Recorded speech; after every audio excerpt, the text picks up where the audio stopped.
I'm not the kind of guy who looks for disrespect in every shadow. In my world, if a door doesn't lock, people don't argue about feelings. They argue about liability. If a camera feed goes down, nobody cares who's popular in the room. They care who can fix it before the insurer starts asking questions. That's what I do for a living. I run operations for a security integration firm, access control, badge systems, camera networks, incident response. Boring on paper, high stakes in real life. The kind of work that only gets noticed when it fails. And for the last 6 months, I'd been living inside one client's problems, like they were my own. Waverly National, 40 sites, thousands of employees, old buildings with patched-together systems, new buildings rushed to open, executives who wanted everything modern, but never wanted to pay for the things that make modern work. Their VP of Facilities, Derek Vaughn, had a habit of calling me at the worst times. 6:12 a.m. on a Monday, 9:47 p.m. on a Thursday, Sunday afternoon when I was trying to pretend my phone didn't exist. But he also had a habit of saying the right words. "You're not a vendor, Evan," he'd tell me. "You're a partner. We're doing this together." I wanted to believe that, not because I'm naive, but because partnership makes work cleaner. People share information, they plan. They don't throw you under the bus when something goes wrong. We were in the final stretch of a major expansion. 3-year deal, $18 million, hardware, installs, maintenance, support. My crew's calendar for the next quarter was basically a chessboard, and Waverly was the queen. The only thing not done was the final signature on the expansion SO. We had a master agreement for existing sites, but this expansion was a separate statement of work, new scope, new schedule, new mobilization plan. Derek knew that. He'd been pushing hard for priority slots, reminding me how visible this project was to the board, to the CFO, to legal, like the pressure itself was supposed to make me move faster. Then on Wednesday, he texted me, "Derek, holiday party. Friday, you should come. CEO wants to meet the key partners. Relationship matters." I stared at that message longer than I should have.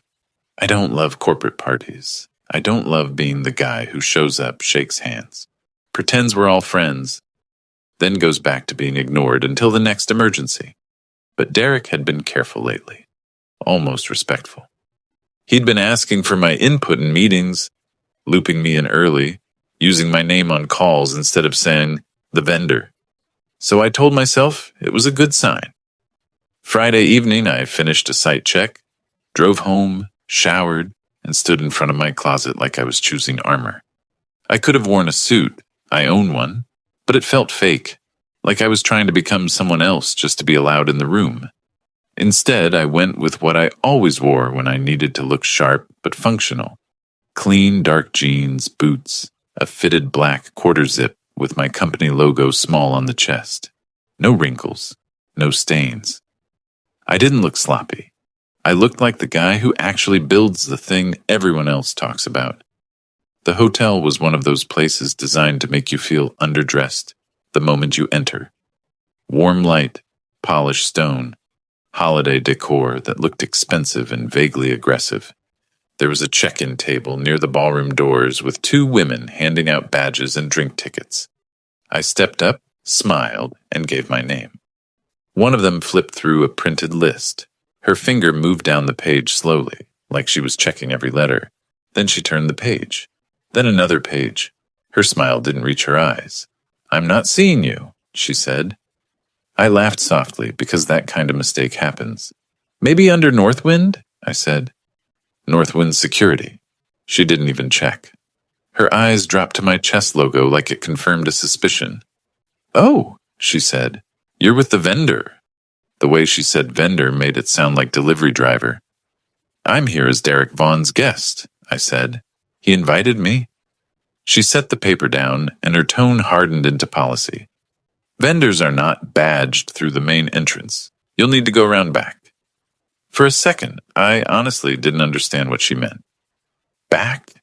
I repeated. She nodded toward a side hallway, like she'd done this 100 times tonight. "Service entrance. Security will direct you. A security guard, tall guy in a blazer with an earpiece, stepped closer. Not rude, not aggressive, just ready. Like his job was to prevent people like me from turning a party into an inconvenience. "Sir," he said, calm and practiced, "service entrance is on the side of the building." I felt heat rise in my face. Not anger, something worse. That clean, sharp humiliation you can't argue with because it's happening politely. I could have pulled out my phone right there and texted Derek. I could have said, "Come down and explain why your partner is being sent through a loading dock," like a caterer. But I didn't, because I've spent enough time around executives to know what happens next. They apologize without apologizing. They say it's policy. They fix it for you personally. Then act like the problem was your sensitivity, not their treatment. And the next day, your installers still get treated like invisible furniture. So I swallowed it. I nodded once. "No problem," I said, like I meant it. I walked away from the warmth of the lobby, past a hallway that smelled like coffee and perfume, and out through a side door into the night. The air hit hard, cold and metallic. Somewhere inside, bass from the ballroom thumped like a heartbeat that wasn't mine. I followed the building around, passing a row of parked cars, then a trash enclosure, then the dull glow of a loading dock. Light. There was no welcome sign, no check-in table, just a metal door, a cigarette bin, and a camera pointed down at me like an accusation. I stood there alone for a moment, hearing muffled laughter through the wall, watching my breath fog in the air. And that's when the thing I didn't want to admit finally formed in my head. This wasn't a mistake. This was where they thought I belonged. I stayed there long enough to decide whether I was going to beg for access to a room I'd been invited to. Then I turned around, walked back to my truck, and drove away. Halfway home, at a red light, my phone buzzed. A text from Derek popped up on the screen. I glanced at it, and my stomach dropped, because whatever trust I'd built over 6 months cracked in a single sentence. Not because he didn't know I was outside, because the message made it clear he expected me to accept it. Derek's text sat on my screen like it was normal. "Derek, hey, where'd you disappear to? CEO wants a pic with the key partners." He didn't ask if I got in. He didn't say, "What happened?" He didn't say, "I'll fix it." He said it like I'd wandered off between cocktails. I didn't answer at the red light. I just drove. By the time I pulled into my driveway, I'd already replayed the lobby scene 10 different ways, each version ending with me doing something I don't do, making a scene in public to prove I deserve to exist. Inside the house, it was quiet. My boots sounded too loud on the tile. I tossed my keys in the bowl by the door, went straight to my kitchen, poured a glass of water like it was a decision, not a drink. Then my phone buzzed again, this time not a text. An email notification. It came from procurement shared inbox, because I'd been copied on a chain for Monday's final SOW review. Normally, those threads were boring, attachment updates, calendar confirmations, polite legal language nobody reads. This one made my skin go cold. Subject, vendor attendance list. Final. I opened it. The thread was short, but it didn't need to be long. There it was. Buried 2 replies down, written earlier that afternoon. Derek Vaughn. "Do not badge Northwind tonight. Keep them out of the main room. We don't need contractors in photos." I stared at it for a full 10 seconds, like the words might rearrange themselves into something less ugly if I waited long enough. They didn't. The check-in woman wasn't guessing. The security guard wasn't improvising. They were doing exactly what Derek told them to do, and the part that hit hardest wasn't even the humiliation. It was the calculation. He invited me so he could say I was included. Then he blocked me so I wouldn't be seen. Then he texted me like I'd left on my own. He wanted me available, not visible. I set the phone down and leaned both hands on the counter. The anger didn't come out as fire. It came out as a slow pressure behind my eyes. Because in my line of work, we talk about trusted access. Who gets keys? Who gets badges? Who gets allowed into the room when it matters? And Derek had just told me exactly where he thought I belonged. Outside, near the trash, where the camera could watch me but nobody inside had to acknowledge me. I picked the phone back up and scrolled to the draft folder. Earlier in the week, I'd created a draft email just in case. Not because I was planning drama, but because I'd learned to prepare for people who use charm as a tool. The draft was 3 paragraphs. Short, clean, final. Subject, withdrawal of expansion.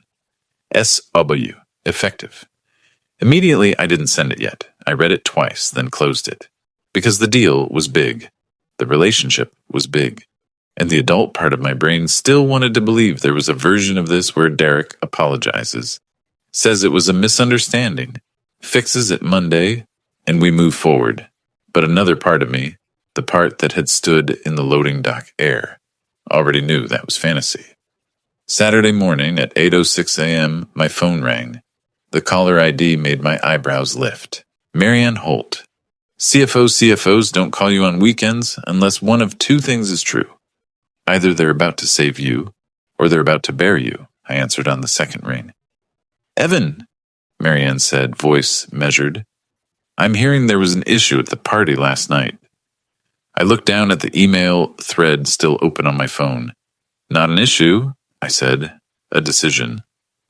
There was a pause on her end, short but real, like she hadn't expected me to speak that cleanly.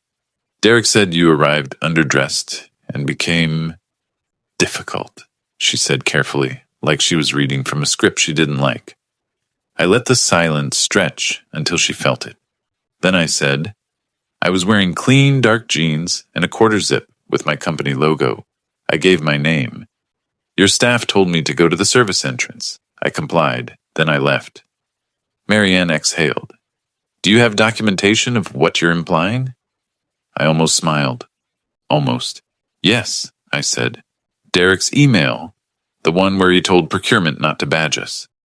Silence again, longer this time. And in that silence, I could hear the moment her internal story changed. Because if she hadn't seen that email before, she was seeing Derek differently now. Forward it, she said. I will, I replied. But before I do, I need you to understand something. What? I don't care about a photo, I said. I care about what this means for Monday and for my crew. Marianne's voice softened, just a fraction. Evan, we value isn't a word, I cut in, not raising my voice. It's behavior. Another pause. Then, are you planning to walk away from the expansion? She asked. I looked at my laptop on the table, the drafted withdrawal email sitting there like a door I hadn't opened yet. I could feel the weight of the numbers. 18 miles, 3 years, full pipeline stability. The kind of deal people build quarters around. But I could also feel the weight of that loading dock door. And once you've seen exactly where someone puts you when it's convenient, it's hard to pretend you didn't. Yes, I said. Unless something changes materially. Marianne's voice dropped lower. Derek is politically connected here. I'm not, I said. I'm operationally connected. That's the only thing that keeps your buildings from becoming lawsuits. She didn't argue. She couldn't. Send me the email, she repeated, now sharper. I'll handle it. I forwarded her the thread. Then I forwarded her one more thing. The Monday calendar invite Derek had sent me earlier that week. Final review. Expansion SOBU attendees. Derek, legal, procurement, CFO, me. And in the notes, Derek had typed, key partner present. 2 versions of me, one for the meeting, one for the photos. I watched the sent bar complete, then set my phone down. For a moment, the house was silent, and then my phone buzzed again. A new text from Derek. Short, confident, like he still thought he controlled the story. I opened it and felt the last bit of patience leave my chest. Derek's text was exactly what you'd expect from a man who's never had consequences. Derek, stop overreacting, go in through the side like everyone else. Don't embarrass me. That was it. Not, sorry. Not, I didn't know. Not, let me fix it. Just a command, like the loading dock was my place in the hierarchy, and my job was to accept it quietly so he could keep smiling in the ballroom. I didn't reply. I sat at my kitchen table and read his message again, slower this time, like I was auditing it for hidden meaning. There wasn't any. He didn't see me as a partner. He saw me as an asset. Something he could move around the building depending on what image he needed that night. And the truth is, I'd been helping him play that game for months. Every time I answered after hours, every time I pulled my guys from another job because Derek needed a miracle, every time I swallowed the little indignities and told myself it was just corporate nonsense, I was making it easier for him to keep treating people like props. That night, something in me finally snapped. Not loudly, not dramatically, just cleanly. I opened my laptop. First thing I did was pull up our draft expansion, SOW. The numbers were there in black and white, 18 million over 3 years. Phased rollout, labor allocations, equipment procurement schedules. The document was almost complete, almost signed. Almost. The second thing I did was open our internal scheduling board. My install teams weren't infinite. My tech leads weren't replaceable. The weeks ahead were already packed. A hospital retrofit, a school district project, 2 data center upgrades. The only reason Waverly had priority was because I'd been moving chess pieces around in good faith. Good faith Derek clearly didn't share. I called my company's general counsel, Leah, and told her I needed 10 minutes. She answered like she already knew something was wrong. What happened? She asked. So I gave her the sequence, the lobby, the service entrance, the email thread, Derek's text. Leah didn't interrupt until I finished. Then she said, "You have documentation. That's good." "I don't want to go to war," I said. "I want to exit clean." "Then we make it clean," she replied. Short notice, professional tone, no emotion. "We state that the relationship has deteriorated to the point we can't execute the scope in good faith." "I want to be careful about defamation," I said. "You're not accusing him of a crime," Leah said. "You're citing conduct that undermines partnership, and you have the email." I stared at Derek's text on my phone again.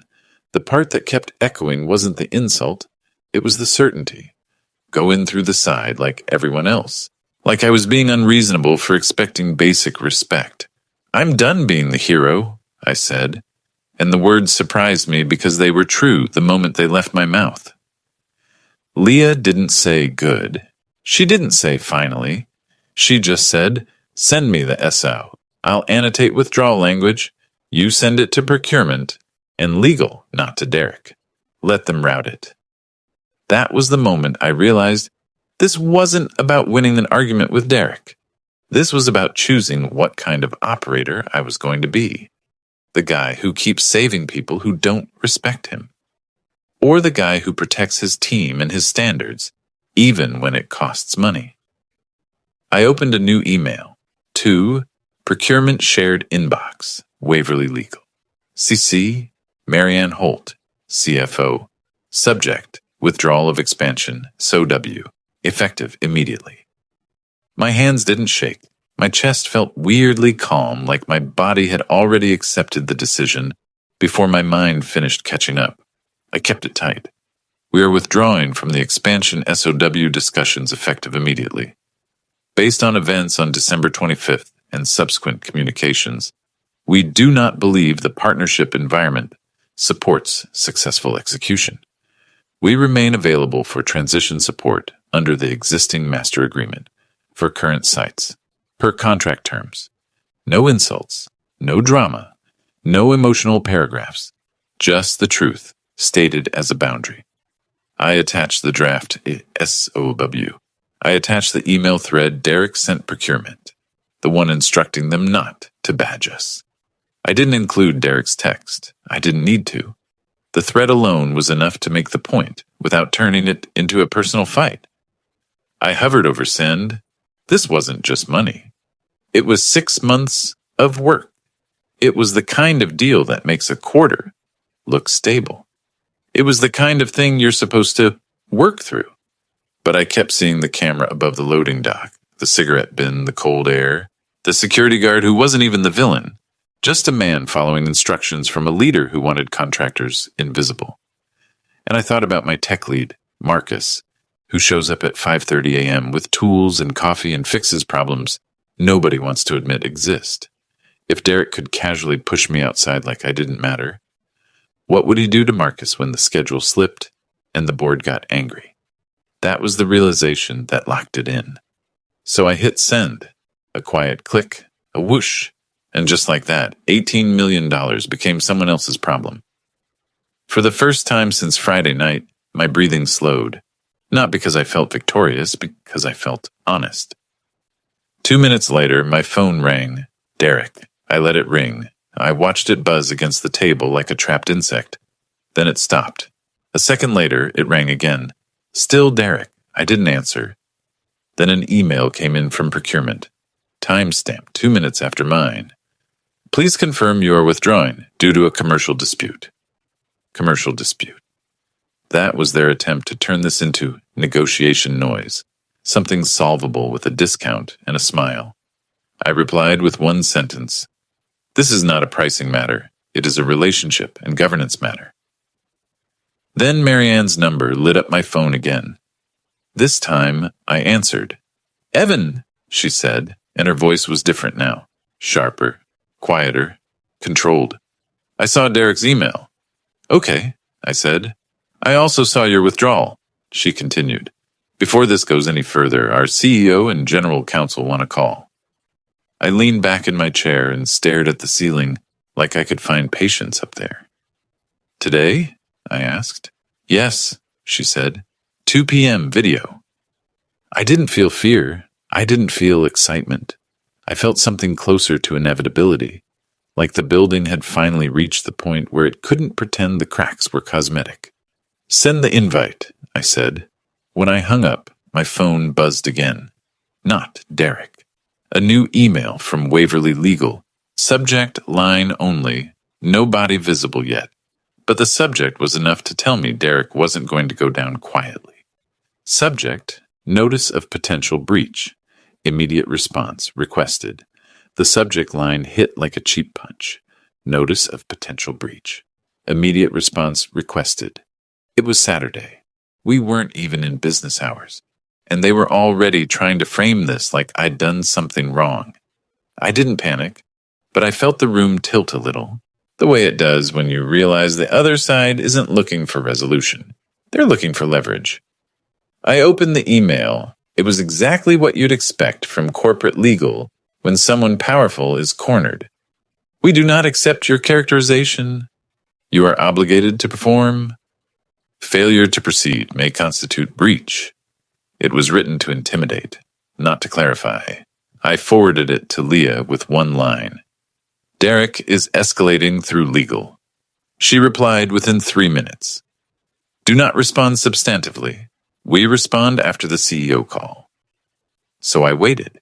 2 p.m. arrived with the kind of calm that only comes when you've already decided you're not going to beg. I clicked into the video call. 3 faces filled my screen. Marianne Holt, CFO, tight posture, tired eyes. Greg Lanning, General Counsel. Calm voice, the look of someone who measures words for a living. Sonia Patel, CEO, composed, sharp, the kind of calm that makes other people adjust their tone. Sonia didn't waste time. Evan, she said, I've read the email thread Derek sent to procurement. She paused just long enough for me to understand she meant the whole thread. I want your account of what happened Friday night, she continued, from the moment you arrived. So I gave it to her, clean and chronological. The check-in list, the vendor tone, the direction to the service entrance, the loading dock. I didn't add emotions. I didn't call anyone names. I treated it like an incident report, because in my field, that's what it was. When I finished, Sonia looked at Greg. Greg asked, Did you attempt to contact Mr. Vaughn that evening? No, I said. I didn't want a public confrontation. I left. Marianne's jaw tightened. She looked like she hated that answer and respected it at the same time. Greg continued. After you left, did you communicate with Mr. Vaughn? Yes, I said. He texted me, then again the next morning. Do you still have those messages? Greg asked. Yes. Sonia leaned in slightly. What did he say? I didn't read them word for word. I summarized. He implied I was overreacting. He told me to go through the side like everyone else. Then he told me not to embarrass him. Sonia's eyes narrowed. Not angry, just processing. Greg asked, Did Mr. Vaughn offer any commercial concessions to retain your involvement? I exhaled once. Slow. Yes, I said. He offered money, a discount. Then he threatened that I was making an enemy. Marianne's head turned a fraction toward Sonia. That was the first visible crack. Sonia didn't react theatrically. She just nodded, like she was placing another piece on the table. Then she asked the question that mattered. Evan, is there anything we can do to keep the expansion with your team? That's where most people would start negotiating. A public apology, a concession, better terms, a commitment in writing. I didn't, because the problem wasn't the party. The problem was that Derek felt comfortable ordering people to treat me like a back-of-house inconvenience, and then lying upward when it suited him. That isn't a miscommunication. That's culture. And culture doesn't get fixed by one phone call, so I told her the truth. This isn't about price, I said, and it isn't about a photo. It's about governance. Sonia held my gaze. Explain. If Derek can decide who is allowed in the room based on optics, I said, then he can decide who gets blamed when schedules slip, and my team will be the first to get thrown under the bus. I won't put my people into 40 sites under that kind of leadership. The call went quiet for a beat.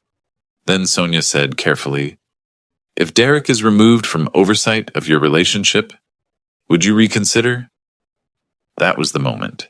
The fork in the road. I could have taken the win, let them handle him internally, re-signed at full value, and walked away feeling powerful. But I remembered the loading dock camera again, how it watched me without welcoming me, how the building literally had a place designed for people it didn't want to see. And I realized something that made my stomach sink. Even if they removed Derek, this company had already shown me how they treat people when they think it won't cost them. And now it would cost them. That was why they were calling. I kept my voice steady. I won't reconsider, I said. Not because I'm emotional, because I'm clear. Sonia didn't argue. She didn't threaten. She didn't flatter. She just sat back and nodded once. Understood, she said. Greg will send a formal acknowledgement of receipt and confirm transition obligations under the existing agreement. Greg added, We are not asserting breach on the existing contract at this time. We're addressing only the expansion SO. There it was. The legal threat was already dissolving in real time.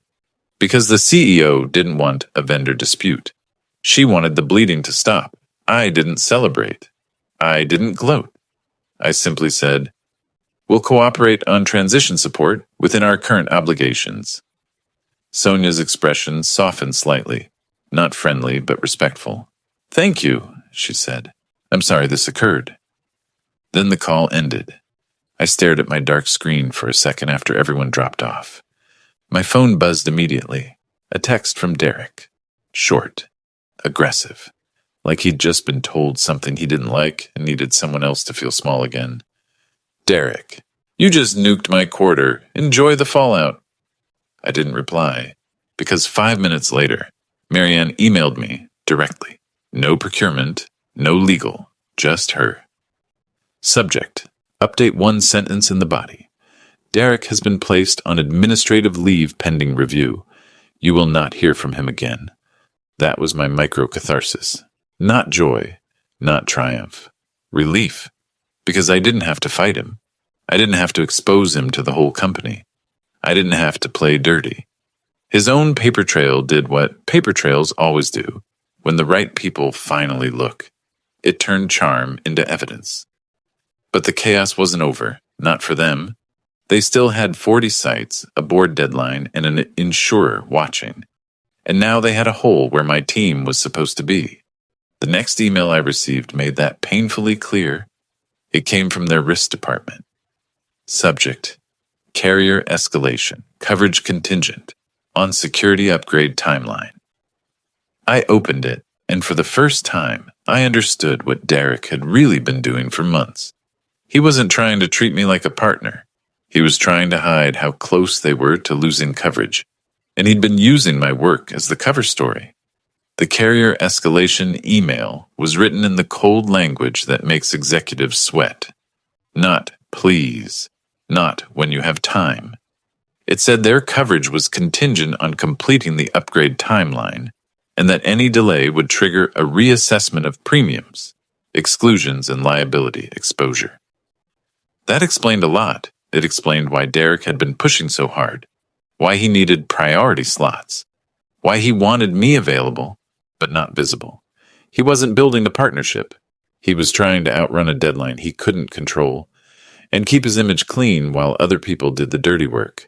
And now that my team was out, the reality was going to hit them all at once. That weekend, I got 3 more calls from Waverly. Different departments, different tones, same panic.